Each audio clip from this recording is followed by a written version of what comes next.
may be part of the program when 2020 Democrats take to the debate stage next week. The Wall Street Journal reporting the president, may be live tweeting during those events. Joining us now, Sean Spicer, former White House press secretary and senior advisor and spokesman at America First Action PAC. Sean, good morning to you. I guess it wouldn't surprise you if he did, first of all. I think it would probably surprise me if he didn't. This president's unbelievably engaged in what's going on in terms of world events and politics, so it would kind of shock me if he wasn't live tweeting it. What impact do you think that would have?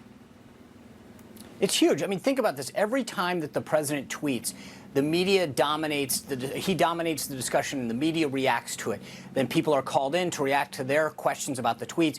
So this president has a unique ability to set the media landscape each and every day, talk about issues that are not occurring, talk about angles of a story that aren't being covered. So they have to react to this. And I think that what upsets them is for so long, so many folks in the legacy media have decided what people are going to see, read, and hear. This president's ability to dominate the media landscape takes away the monopoly that they've had.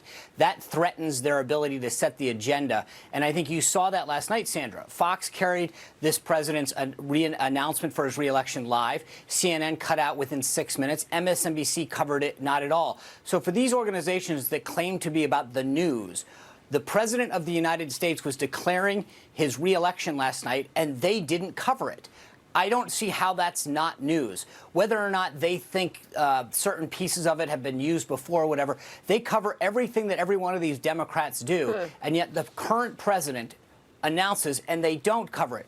That shows how threatened they are by his ability to put issues and ideas into the media narrative. Well, this piece in the Wall Street Journal lays out what some of those political advisors might see as the risks of the president doing that.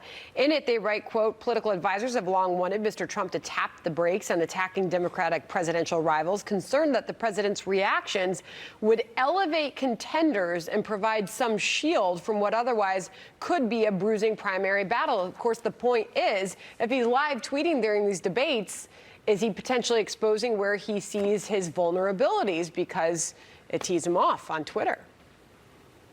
Yeah, it's an interesting question, but these are the same folks, I think, for 3 years that have questioned his tactics and been wrong, right? This president has tweeted his way from candidate to president of the United States. And while it may bother some folks, at the end of the day, I think the president himself would admit, without Twitter, without him being able to break through the noise and dominate the conversation, he might not be president. He might not be as successful as he has been. Twitter is his way of speaking directly to the American people, and the media has no choice to focus on it. The other point that I would make is think about all of the other branding tactics that he's used, including as a candidate. He brands people, he tweets at them, and it's pretty hard for them to then get rid of the moniker that he puts on them.